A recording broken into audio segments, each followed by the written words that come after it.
제가 탐방을 갔다 오면서 느꼈던 거는 기존 캐파 대비 뭐 그런 이제 제형텍 같은 회사가 3, 4배로 지금 증설을 하고 있어요. 오히려 하락할 때마다 모아가는 전략으로 가시는 게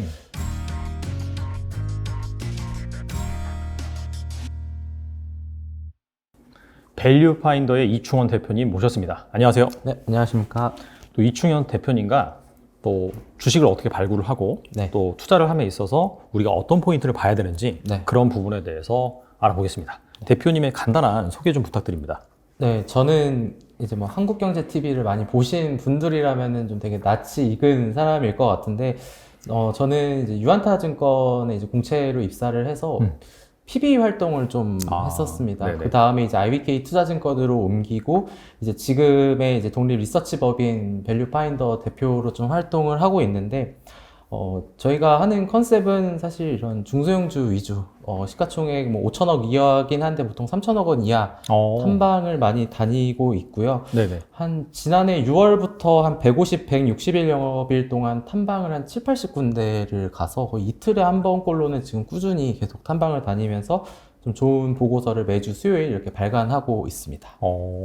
그 자체 채널도 있으시죠? 네, 텔레그램 채널에서 좀 활발하게 활동을 하고 있고, 뭐 지금 홈페이지가 있긴 한데 좀 그런 것도 이제 좀 더 개선을 해서 좀 이제 많은 투자자분들, 그리고 이게 뭐 돈 내고 하는 건 아니고 무료로 이렇게 지금 무료로 배포를 하시는 거고. 그렇게 네, 하고 있는 그런 상황입니다.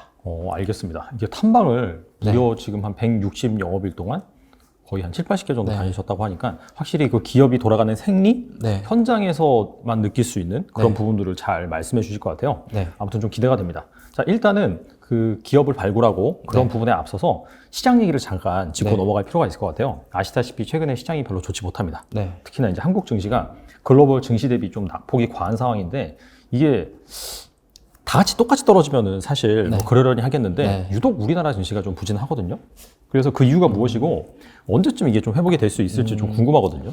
일단 투자자분들이 가장 답답해하는 게 미국 주식 빠질 때는 같이 빠지고 전날에 아침에 일어나서 미국 증시 올랐네 하는데 우리나라는 또 빠지는 정말 답답한 그쵸. 현상들이 요즘에 많이 나오고 있는데, 제 개인적으로는 크게 3가지라고 좀 보시면 좋을 것 같아요. 한 가지는 글로벌적인 이유고, 2가지가 좀 우리나라 내부의 이야기인데, 뭐 그거는 사실 뭐 같은 얘기라고 볼 수는 있겠지만, 일단 첫 번째는 투심 악화가 제일 큰 것 같습니다. 글로벌적으로. 네. 일단은 국내에서는. 국내에서요? 네, 국내에서는 딱 연초부터 오스템 임플란트 이슈가 나왔죠. 그리고 네네. 최근에 또 셀트리온 그룹에 대한 회계 이슈도 또 불거지고 있고, 그리고 카카오 그룹의 경영진이 주식 매도가 나오면서 좋지 않은 모습들이 많이 나오고 있습니다. 그런 상황에서 우리나라 시가총액 상위 최소 다 몇 조 원 이상 하고, 셀트리온 그룹 같은 경우에는 헬스케어가 심지어 에코프로비엠한테 시가총액 1위를 내줄 만큼 정말 맞아요. 크리티컬한 얘기들이 많이 나왔는데, 그런 상황에서 이게 대기업도 믿기가 힘들다라는 얘기가 나오니까 또 거래 대금이 감소하고 있습니다. 근데 이게 참 아이러니한 거는 뒤에서 매크로를 말씀드리겠지만 주식만 그런 건 아니에요. 또 암호화폐 뭐예요? 시장도 마찬가지로 줄고 있는 그런 그렇죠. 상황이어서, 네네. 그래서 요즘에 어떤 게 나오냐면은, 예를 들면은 뭐 만주가 매도가 됐다라고 했을 때 평소 이 종목이었으면 한 2, 3% 하락을 했을 게, 최근에 만주가 매도 나오면 5, 6% 하락을 하는 이유가 이게 호가창에 매수 호가에 받쳐주는 게 없어요. 그러다 보니까 시장가가 매도가 나오면은 더 하락하는 경우가 좀 나오고 있는 그런 상황인 것 같고, 그 다음에 이제 긴축에 대한 우려가 계속 나오고 있는데, 일단 올해 미국에 대해서 최소 3회 이상에 대한 얘기들, 그리고 뭐 금리 인상 말씀하시는 거죠? 금리 인상에 네네. 대한 기정사실화가 되는 시점에서 좀 투심이 악화되고 있고, 결국 이게 인플레이션까지 가고 있는 상황이고, 뭐 2년물, 10년물 국채 수익률 너나 할 것 없이 이렇게 올라오고 있다 보니까, 이게 위험 자산보다는 오히려 안전 자산에 대한 선호 심리가 지금 굉장히 부각이 되니까 매도가 나오는 거죠. 이게 구체적인 자료를 제가 가져오지는 못했지만, 고점 대비해서 50% 이상 하락한 나스닥 증시에서 성장주가 거의 40%가 넘는다고 합니다. 그렇게 많아요? 네, 그러니까 이게 우리가 보통 서학개미라고 표현을 하는 상황에서 뭐 테슬라, 애플, 엔비디아 이런 거 보통 투자를 많이 하시니까 그것까지는 그렇진 않았지만 그 아랫단에 있는 종목들이 낙폭이 엄청 컸다는 얘기죠. 네네. 그러니까 뭐 우리는 미국 증시가 막 다 좋다는데 사실 그것도 아니었거든요. 파고 들어보면은 소가리를 하시는 분들이 상당히 많을 수도 있겠네요. 네. 서약개미들 분들 그렇죠. 중에서. 그게 또 뭔가 참 우리나라 대비해서는 그래도 양호한 모습인데 이게 우리가 또 2020년도 이때쯤의 기억은 주식시장 계속 올랐었거든요. 그렇죠. 네, 그런 기억이 남아있다 보니까 요즘에는 조금만 하락해도 이게 너무 시장이 안 좋은 것 같고 기존에 수익 났던 사람들이 매도를 하게 되면 수익률이 난 것부터 매도를 하는 게 최근에 또 기관 투자자들이 이제 운용하시는 펀드 매니저들의 얘기를 들어보면은 10종목이 있는데 예를 들면 5종목이 플러스고 5종목이 하락이면은 하락에 있는 걸 팔지 않습니다. 위에 있는 걸 팔다 보니까 또 최근에 뭐 우리나라로 굳이 예를 들면 게임주들 그런 종목들이 많이 올랐었죠. 고점 대비해서 많이 하락을 했던 게 또한 그런 이유다라고 보시면 좋을 것 같고 그래서 뭐 사실 금리 인상에 대한 얘기는 이미 뭐 다 아시는 얘기지만 사실 증권가 애널리스트 분들의 이런 보고서 같은 걸 잘 살펴보면은 금리 인상보다 더 중요한 거는 이제 연준의 이제 속도가 어떻게 될 거냐를 더 우려하시는 분들이 많아요. 지금 네네. 이제 1월 25일부터 26일까지 FOMC가 이제 진행이 될 거고, 그거에 따라서 금리 인상은 사실 뭐 3월 달에 하는 거는 이미 뭐 시장에 반영이 됐다. 국채 수익률 보시면 잘 아실 거고, 네네. 그런 측면에 있어서는 그 부분을 걱정을 하는 상황이 지금 전개가 되고 있다라고 보시면 좋을 것 같고, 네네. 지금 그런 상황에서 아까 거래 대금이 감소하고 있다 그랬는데, LG 에너지 솔루션이 이제 27일에 상장을 하게 되니까 거기에서 뭐 개인 투자자분들이 이제 돈을 또 이제 글로 빼신 분들도 많으시고 기관의 입장에서는 결국은 이제 MSCI나 이제 LG 에너지 솔루션이 편입이 지수에 코스피 200이나 들어가야 되기 때문에 미리 그거를 팔아 놓는 것도 많죠. 그러니까 공매도도 많아지고 그러니까 여러모로 지금 시점이 안 좋은 상황에다가 또 이제 2월 초에는 설날이 연휴가 3일이 있죠. 그렇죠. 그러니까 이게 하루도 미국 증시 하루도 지금 어떻게 될지 모르는데 그거를 뭐 그 전주 금요일 밤에 또 미국 증시가 열릴 거고 이렇게 월 화수 하다 보면은 이게 참 모르겠지만 혹시 괜히 또 손실 날 수도 있으니까 미리 조금 현금화 해 놓으시는 분들, 그러니까 지금 전체적으로 유동성이 없어요. 그래서 이런 부분들로 1월 달은 사실상 제 주변에서도 어느 정도 패스하신 분들이 좀 계시고 그러면은 FOMC가 일단 3월에 이제 금리 인상에 대한 여부가 그때 결정이 될 건데, 네. 그럼 2, 3월은 이럴 때 많이 빠진 유망 종목들을 골라서 조금씩 사 모아가자라고 일단은 제 주변 분들은 그런 전략을 많이 세우시고 계신 것 같습니다. 주변 분들이라고 하면 약간 증권가에서 뭐 펀드 매니저라든지 아니면은 뭐 증권사 직원이라든지 그런 분들 말씀하시는 건가요? 그런 분들도 있는데 네. 이제 좀 크게 운용하시는 좀 개인 투자자분들, 전업으로 하시는 네네네. 분들하고도 이런 좀 모임이나 스터디를 가면은 요즘에 뭐 사면 오르냐 뭐 이렇게 이제 그럴 거면은 좋은 종목을 이렇게 오히려 싸진 거잖아요, 가격이. 그렇죠. 사실 좀 길게 보면 기회긴 네. 하죠. 그래서 사실 우리가 이게 차트를 길게 보면은 이게 앞으로 축소를 해놔서 되게 많이 빠진 것처럼 보이는데 이게 몇 년치를 땡겨서 이렇게 늘려서 보면은 사실 기억도 잘 안 납니다. 네, 그러다 보니까 이게 뭐 하루하루의 흔들림에 휘둘리지 말자. 그리고 이제 오래 하신 분들은 뭐 심지어 IMF 겪으신 분도 있고 서브프라임도 있고 뭐 코로나도 있고 뭐 유로 위기 이런 거 다 산전수전 겪어본 계신 분들의 결론은 뭐 빠지겠지. 근데 오를 거야. 지금까지 그래 왔으니까. 네네. 아무리 뭐 서브프라임도 결국은 다시 올라왔고 그렇죠. 우리가 2020년도 3월에도 코스피가 1,400까지 갔는데 그리고 그 다음에 3,000까지 또 거의 다이렉트로 갔다 보니까 그런 것들을 상기하면은 적어도 지금 레버리지만 쓰지 않는다면 네네. 저는 충분히 기회가 있지 않을까라고 생각을 하고 있습니다. 그러니까 사실 증시에서 가장 싫어하는 게 불확실성이잖아요. 네네. 뭐 악재라기보다도 네. 그런 상황에서 우리나라 같은 경우에는 또 개별 기업의 뭐 약간 분식회계 이슈라든지 네. 그다음에 횡령 배임 이슈라든지 그런 것들이 겹치고 또 LG 에너지 솔루션이 상장을 하면서 수급을 더 빨아들이는 그런 상황. 그런 상황에서 뭐 금리 인상에 대한 속도 이런 불확실성, 그다음에 또 설날이라는 또 공백 기간이 남아 있고 그러다 보니까 약간 좀 선반영을 해서 지금 거래 대금도 안 나오고 증시도 부진하고 그렇게 볼 수 있다. 그런 말씀이시잖아요. 그죠? 그래서 좋은 게 뭐가 있냐를 생각해보면 사실 먼저 떠오르는 게 별로 없습니다. 그래서 1월부터 많이 지금 계속 지수가 많이 하락을 했고, 지난해만 보더라도 아까도 이제 미리 말씀을 나누긴 했지만 작년에 코스피가 한 4% 오르고 코스닥이 한 6%인가 이 정도 올랐던 것 같아요. 제 기억상은. 오르긴 올랐더라고요. 네, 약간 느낌상은 떨어진 것 같은데. 네. 근데 이제 그런 부분들이 봤을 때 이제 2020년도에 투자를 이제 코로나 이제 발발하고 나서 그때 저점 이후에 시작하신 분들은 이게 너무 쉬운 거죠. 그때 당시에는. 근데 이제 사실 주식시장이 그렇게 쉽지는 않잖아요. 절대 호락호락하지 않죠. 그것도 참 10년 만에 한번 볼 수 있을까 말까 하는 그런 것들이기 때문에 사실 원래 뭐 주식시장이 쉽지 않고 주식시장이 쉬웠으면 뭐 누가 회사 다니고 일 안 하겠죠. 그렇죠. 네, 맞아요. 그래서 그런 부분들을 좀 감안을 하시고 뭐 이제 주변에도 많이 얘기를 하시지만 뭐 현금도 사실 저는 움직이지 않는 종목이라고 생각을 해서 저 주변에 괜찮네요. 네, 그래서 종목 뭐 갖고 있냐면 저는 그냥 000000을 갖고 있다고 그게 뭔데 이러면은 현금인데요 제가 그렇게 하거든요. 그래서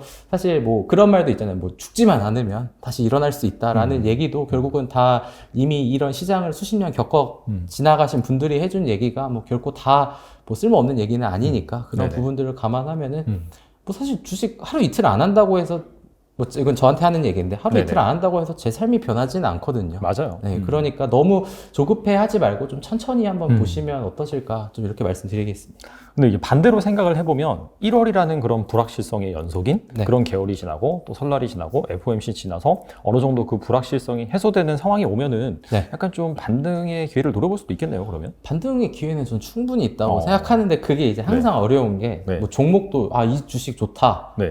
근데 그게 언제 오르냐 이게 중요한 거잖아요. 아무도 모르죠, 사실. 네. 네. 근데 그거를 알 수도 없을 뿐더러 특히 매크로 같은 경우에는 뭐 사실 지금 FOMC 뭐 그런 위원들이 아닌 이상 그것도 정확히 알 수 없는 거고 그러니까 우리는 지금 사실 뭐 주식을 예측의 영역이다 뭐 이런 얘기들을 많이 하는데 그거는 시장 좋을 때 얘기인 것 같고 지금처럼 불확실성이 큰 때에서는 전 대응의 영역이다라고 생각을 하고 있습니다. 그러니까 아무쪼록 길게 보면은 확실히 지금 상황이 안 좋은 그런 상황에서 싼 주식들을 잘 발굴을 해서 사 모으기는 좋은 환경은 맞다. 그렇게 볼 수 있는 거잖아요. 네. 최근에 1월 달에 이 하락폭이 작년 11월에도 나왔어요. 코스닥에서도. 아, 네네. 근데 사실 그때 생각하면 저는 생각이 잘 안 나요.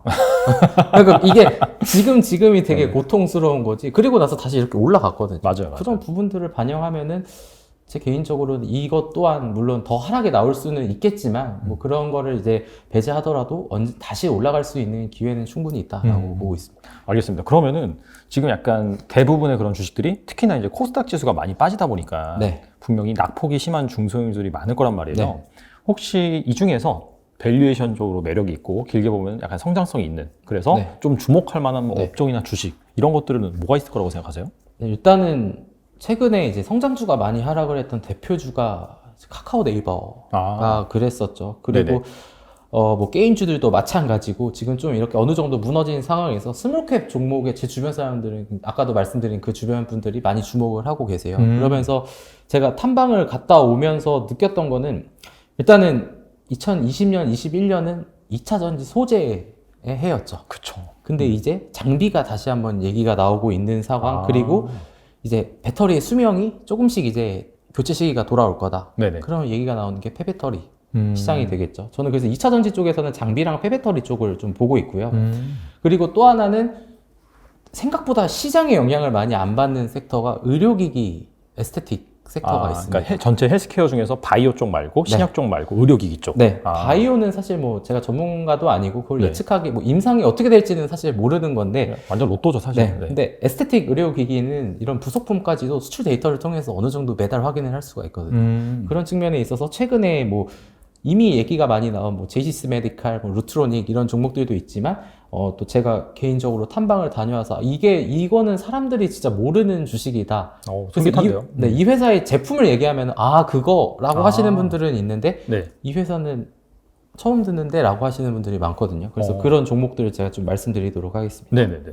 그러면 최근에 탐방을 다녀오셨고 네. 막상 가보니까 네. 또 거의 160 영업일 동안 네. 7, 80곳을 가셨다고 했는데 네. 분명히 그 중에는 또 막상 가보니까 별로네. 그런 기업도 있을 것이고 많죠. 네. 그 다음에 막상 가보니까 막 정말 가슴을 뛰게 만드는 기대도 안 하고 갔는데 그쵸. 정말 좋은 회사도 있고 그랬었습니다. 그 중에서 그러면 의료기기 기업 네. 말씀해 주신다고 하니까 네. 한번 잘 들어보도록 하겠습니다. 네. 네. 그럼 일단은 아까 순서대로 2차 전지 장비부터 네네. 네네. 말씀을 드릴게요. 일단은 장비주는 네. 저는 PNT가 정말 좋다고 생각을 PNT. 합니다. 네네. 이 회사는 경북 구미에 있는데 네. 여기도 제가 갔다 왔었는데요. 네. 이 회사 롤투롤 장비를 하는데 보통 장비 업체 소재는 PER을 막 40배, 50배 받거든요. 엄청 높게 주죠. 뭐 100배까지 갈 때도 네. 있더라고요. 근데 장비는 사실 그렇게는 못 주는 경우가 되게 많죠. 아무래도 그게 뭐 수주를 했는데 돈을 늦게 받을 수도 있고 막 이런 이슈들이 굉장히 많았고 실제로 2020년도, 21년도에 장비주가 실적이 꺾인 종목들이 있는 게 수주를 했는데 돈을 못 받아서 그런 경우가 되게 많았었거든요. 근데 이 PNT 같은 경우를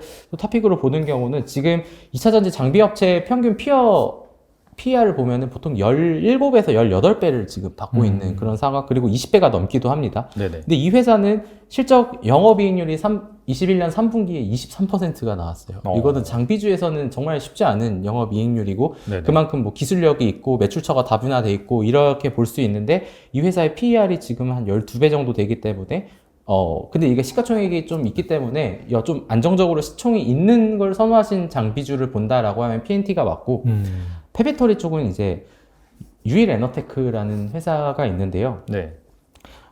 이게 또 IPO에도 관심 많으신 분들이 계실 텐데, 아마 올해 상반기에 성일 하이텍이라는 회사가 상장을. 잘 알아요. 네. 네. 폐배터리 재활용 쪽. 네. 네. 그리고 제영텍이라는 회사가 있습니다. 제영텍. 네. 제영텍이라는 회사는 뭐 리튬 이온을 유일하게 추출해낼 수 있는 국내 기업이다라고 알려져 있는데, 네네. 유일에너테크가 이 회사에 SI로 투자해서 참여를 해서 100억 원 가량을 지분 투자를 했었거든요. 그러니까 지금 실질적으로 상장돼 있는 게 없는 거죠. 성일하이텍, 제영텍. 네네네. 근데 좀 제가 느꼈던 거는, 시장은 근데 대장주를 좋아합니다. 그렇죠. 네, 대장주라고 하면은 이제 최근에 많이 올라오는 뭐 MPC라던가 뭐 이런 종목들, 뭐 용기 만드는 회사들이 대장주로 올라오는데, 실질적 그런 회사들은 폐배터리 시장을 공부하시면 리사이클링이 있고 리유즈가 있습니다. 맞아요. 네. 그런 회사는 리유즈라고 보시면 되고, 실질적으로 리사이클링이다라고 하면은 성일하이텍, 제영텍을 보시는 게 맞다라고 생각을 하고 있기 때문에, 유일에너테크라는 회사도 제가 평택에 탐방을 갔다 왔었던 회사인데, 이 회사의 본업도 근데 장비예요. 이게 제트 스태킹이라고 해가지고 최근에 LG 에너지 솔루션 때문에 굉장히 부각이 되면서, 물론 이제 패키징, 엠플러스라는 회사가 최근에 대장주 역할을 하고 있는데, 그 회사는 약간 패키징 업체 쪽으로 봐야 되지만, 어쨌든 유일에너테크는 제트 스태킹 장비에서는 거의 지금 업계 선두를 달리고 있기 때문에 여러 가지 모멘텀을 보유하고 있다라고 보시면 좋을 것 같고, 그 리유즈랑 리사이클링 두 가지가 있다고 말씀하셨잖아요. 리유즈 같은 경우에는 뭐 가령 예를 들어서 뭐 전기차로 쓰던 거를 뭐 ESS를 쓴다든지 그런 걸 말하는 거고요. 재사용인 거죠. 그쵸. 네. 근데 리사이클링은 재활용이다 보니까 폐배터리를 다 썼으면 이거를 다 분해하는 기술력으로 리튬이나 이런 것들을 완전히 뽑아낸 다음에 이거를 새로운 배터리에 집어넣어도 될 수 있을 만한 기술력. 그러니까 리사이클이 훨씬 더 부가가치가 높고 기술력이 필요한 부분이죠. 리사이클링이 엄청난 시장인 거죠, 사실은. 근데 이제 섹터를, 저도 이제 처음에 공부를 안 했을 때는 그냥 다 그거 아닌가라고 했는데, 엄연히 리사이클링과 리유즈 시장으로 분류가 되고, 그래서 이런 부분들을 제가 관련 업체 CFO분한테도 여쭤봤는데, 리사이클링하고 리유즈는 사실 좀 비교하기가 정말 이게 대상이 아니다, 약간 이렇게 좀 얘기를 해주시더라고요. 리유즈 같은 경우는 약간 노동 집약적이고 그런 특징도 있다라고 하더라고요. 기술보다는 약간 그런 노동 쪽에 가깝다라고 보시면 될 것 같습니다. 그리고 또 궁금한 게, 사실 2차 전지라고 하면은 그 2차 전지 완제품을 만드는 기업이 있고, 그 다음에 소재를 만드는 기업이 있고, 장비를 만드는 기업, 크게 이제 세 부류로 나눠볼 수 있는데, 사실 작년 같은 경우에 소재주만 엄청나게 올랐잖아요. 근데 장비주 같은 경우에는 상대적으로 그 소외됐던 이유가 아까 말씀하신 그런 뭔가 대금을 잘 뭐 받는 시기가 늦어졌다든지 그런 부분 때문에 말고 또 뭐 있을까요? 그러니까 소재 같은 경우에는, 이게 장비라는 거는 사실 소재가 있고 나서 이제 장비로 연결이 되는 거다 보니까 상대적으로 좀 뒤쪽에 있을 수밖에 없는 거고, 이런 장비 업체들을 가게 되면은 이게 막 공장도 증설을 해야 되고 이런 것들에 대한 소요 시간이 많은데, 소재는 상대적으로 좀 덜한 부분도 있다 보니까 실제로 이런 장비 업체들에 가서 좀 이런 부분, 저도 그게 너무 궁금해서 여쭤보면은 이 기대감의 차이가 완전히 다르다고 합니다. 이게 소재랑 장비. 그러니까 소재 아까 말씀해 주신 것처럼 뭐 PER을 뭐 100배까지 받는 데 있다 이렇게 말씀을 하셨잖아요. 근데 장비주는 진짜 많아봐야 30배? 30배도 너무 많아서, 아마 보고서를 찾아봤을 때 30배를 적용한 또 장비 업체는 많이 찾아볼 수가 없을 거예요. 그게 PER이라는 게, 물론 우리가 뭐 예전에 PDR 뭐 이렇게 해가지고 꿈에 대해서 좀 바이오를 적용을 했던 것처럼, 소재하고 장비 중에서는 결국은 소재에 결국 성장성을 더 부여할 수밖에 없다라는 게, 결국 애널리스트 분들의 보고서를 보면 그게 약간 숨겨진 의미다라고 보시면 좋을 것 같고, 그래서 뭐 최근에는 또 이제 장비가, 이런 장비도 있지만 외관을 검사하는 뭐 비전 검사 장비도 있고, 뭐 V1텍이나 뭐 엔시스 이런 회사들도 있고, 최근에 또 하나 약간 갑자기 급부상하는 게, 탈철기를 이걸 제품을 만드는 데보마그네틱 같은 회사들도 올라오는 게, 이제 시장이 너무 많이 올랐으니까 이제 매도가 어느 정도 나오고 그러면 그 다음에 못 오른 걸 찾아가는 시장으로 이제 시장의 흐름이 계속해서 좀 바뀌고 있는 것 같아요. 그래서 약간 너무나 많이 오른 소재주보다는 네. 상대적으로 좀 밸류가 저렴한 네. 장비 쪽으로 쏠리고 있다. 네. 이제 그렇게 볼 수 있는 부분이고 네. 그거의 트리거가 LG 에너지 솔루션 상장인 것 같아요. 네, 네, 상장한다라고 나오면서 약간 좀 이해가 안 되는 부분도 있는데 뭐 청약 경쟁률, 기관 투자자들의 수요 예측 결과에서 1경이 넘었다. 네, 물론 네. 이건 이제 실제로 돈을 넣는 건 아니고 네, 네, 경쟁률을 역산해서 네. 산정한 금액이긴 하지만 그러면서 사실 장비주들이 되게 올랐단 말이에요. 네. 근데 만약에 그렇다면은 장비주들이 오른다는 것 자체는 첫 번째로는 밸류에이션 매력도 있겠지만 네. 두 번째로는 뭔가 공격적인 증설? 네. 그래야지 사실 장비주들이 많이 돈을 벌 수 있는 환경이 찾아오잖아요. 네, 네. 그럼 이런 것도 어느 정도 좀 예정이 되어 있다라고 볼 수 있나요? 그래서 네. 증설을 이제 관련해서 관련 업체들의 다트를 들어가 보면은 그런 네. 부분들이 있어요. 아까 말씀드렸던 유일 에너테크 같은 경우에도 지금 기존 캐파 대비 뭐 그런 이제 제형텍 같은 회사가 3-4배로 지금 증설을 하고 있어요. 그런 것들을 보면은 이게 기대감으로 이제 우리가 생각을 해볼 수가 있겠죠. 저게 돼서 LG 에너지 솔루션이 실질적으로 이런 그런 부분들을 투자를 하게 되면 수혜를 받을 거니까 그러면은 실적까지 좋아지겠네. 그러니까 기대감 다음이 이제 실적으로 이제 증명이 되는 거다 보니까 네네. 그래서 지금 이제 LG 에너지 솔루션을 통해서 오히려 조금은 이제 소재주들이 좀 꺾이고 그 다음에 장비주들이 올라가는 게 그런 부분들로 좀 설명이 될 수 있지 않을까라고 좀 보시면 될 것 같습니다. 그러면 이제 확실히 좀 시설 투자라든지 그런 것들이 네. 단행이 되고 그 다음에 그런 장비들이 납품이 이루어질 것이다. 네. 그런 관점에서 네. 이게 단기적인 뭔가 이벤트성 뭔가 그런 상승이 아니라 좀 네. 길게 지켜볼 만하다. 그렇게 볼 수 있겠네요. 저희 뭐 예전에 단기로 봤을 수도 있겠지만 지금 시점에서는 이제는 충분히 시간을 갖고 오히려 하락할 때마다 모아가는 전략으로 가시는 게 뭐 올해 중에서 어떤 섹터 보냐면 일단 첫 번째가 그래서 장비주가 나올 수밖에 없는 상황인 것 같아요. 물론 네네. 기존에 대장주 역할을 했던 소재주들이 다시 갈 수도 있죠. 근데 이제 그때의 환경과 지금의 환경은 그래도 작년과 올해는 좀 다르다라는 부분을 좀 생각을 해 보셨으면 좋을 것 같습니다. 알겠습니다. 그리고 이제 에스테틱 쪽도 네. 이어서 말씀해 주면 좋을 것 같아요. 에스테틱이 이제 대표적인 게 뭐 루트로닉, 제이시스 메디칼, 네. 클래시스 이런 회사들이 있는데 이 비올이라는 회사를 갔다 왔는데 그 회사가 이제 실펌, 비올이요? 네, 비올, 상장사예요? 네, 저도 처음 듣네요. 처음 들으시는 분들 많아요. 네네. 그래서 이제 실펌이라는 이제 기기와 네. 스칼렛이라는 기기가 있어요. 실펌은 실펌 X라는 거하고 스칼렛이 있는데 네. 이 회사가 이게 이 기술력이 좋은 게 실펌 X 이런 것들을 보면은 스칼렛이라는 이런 의료기기가 만들어진 지 10년이 지났는데 지금도 이런 브라질이나 이런 새롭게 팔리고 있대요. 그러니까 정말 의료기기가 많고 우리가 최근에 이런 뭐 블로그 하시는 분들을 보면 이런 의료기기랑 소모품 둘 다 봐야 되는데 네네. 이게 어떻게 봐야 되냐면은 의료기기에 대한 수치와 소모품은 일단 4분기가 호실적이어가지고 최근에 그런 부분들이 주가에 많이 반영이 됐는데 네네. 사실 이런 회사들이 대부분 영업이익률이 30%가 넘어요. 되게 높네요. 네. 근데 이게 왜 높냐면은 의료기기 때문에 높은 게 아니라 소모품 때문에. 약간 좀 프린터 비즈니스 모델이랑 비슷하다고 보면 될까요? 네. 그리고 뭐 샤프하고 샤프심 같은 느낌. 근데 그쵸. 뭐 샤프심은 뭐 일회성 이렇게 파는 건 아니지만 뭐 없어지면 넣어야 되고 뭐 펜도 잉크 없으면 넣어야 그쵸. 되고 계속해서 잉크 팔아가지고 사실 네. 수익을 발생시키니까. 그러다 보니까 영업이익률이 30%가 넘어요. 그러니까 이제 그런 성장에 대한 밸류에이션 그리고 이 회사를 주목을 했던 게 이 회사를 만든 분이 지금 CTO로 이제 기술 책임자로 있는데 지금 네네. 미국에서 왕성하게 활동을 하고 있는데 미국 시장이 에스테틱은 제일 큰 시장이라고 보시면 됩니다. 전 세계에 일단 35% 정도 차지하고 있다라고 보시면 좋고 네네. 미국이 또 일회성 소모품을 더 빨리 쓴대요. 그래가지고 예전에 미국에 진출하는 회사들이 어떤 계획을 세웠냐면은 의료기기 안 팔아요. 다 줘요 그냥. 우리 거 써달라고. 그러니까 약간 그런 건 일단 쓰세요. 왜냐하면 이걸 일단 의사들이 익숙해지면 소모품 10걸 쓸 수밖에 없거든요.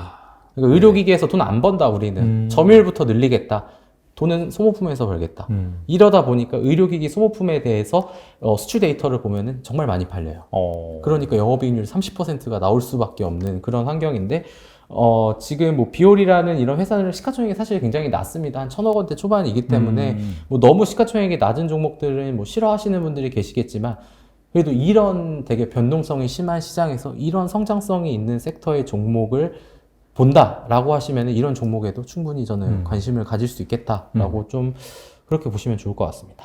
궁금한 게 사실 우리나라 의료기기 수출이 늘어나고 있는 부분은 맞긴 하지만 네. 제 생각에는 분명히 경쟁사도 있을 것 같긴 하거든요. 유독 이제 우리나라 그런 에스테틱, 미용 의료기기의 뭐 강점? 그런 게 뭐가 있을까요? 그럼 기술력. 이 생각보다 우리나라가 뭐 반도체도 마찬가지고 그런 뭐 IT 뭐 얘기가 나오는 게 사실 에스테틱 쪽에서도 굉장히 기술력이 많이 입증을 받고 있고 그 비올이라는 회사의 그 CTO라는 분은 그 네이처 자매지에도 이런 논문을 발표하면서 또 연락이 되게 많이 온다고 해요. 그러니까 피부라는 게 그러니까 뭐 우리가 코로나가 지금 굉장히 오래 지속이 되고 있긴 하지만 또 이게 거꾸로 생각하면은 이런 시술이나 이런 거에서는 마스크가 참 유용하다 이런 개념으로 봤을 때는 네네. 뭐 이런 표현도 많이 쓰는 불티나게 사람들이 막 예약하고 팔린다 이렇게 얘기한다 하더라고요. 그런 측면에 있어서 이미 최근에 이렇게 성장을 하고 있고 그리고 최근에 뭐 비올이라는 회사에 제가 다른 회사를 잘 몰라가지고 이 회사는 네네. 제가 갔다 오고 직접 이렇게 공부를 한 회사라 이 회사만 잘 알고 있는데 네네. 이 회사가 최근에 중국에 우리나라로 치면 약간 휴젤급 되는 중국에서 제약바이오 그룹에서 한 3위 정도 되는 회사하고 네네. 이런 계약을 좀 맺어놨다고 합니다. 근데 이런 회사들이 매출액이 생각보다 낮아요. 영업이익률은 높은데, 그러니까 이런 점유율들을 지금 계속해서 확대해 나가니까 어떻게 보면은 지금 시점에서는 뭐 성장의 초입이라고 말씀드리기는 좀 그렇지만 이제 성장기에서 완전히 이제 성숙기로 가고 있는 그런 산업 중에 하나다라고 보시면 좋을 것 같습니다. 오늘 참 그 대표님 모셔가지고 생소한 기업에 대한 좋은 얘기 많이 듣는 것 같습니다. 시가총액은 이게 말씀하셨다시피 좀 작은 편이기 때문에 뭐 봐가지고 좀 그런 부분은 좀 염두를 하셔서 살펴볼 그럼요. 필요가 있으실 것 네. 같아요.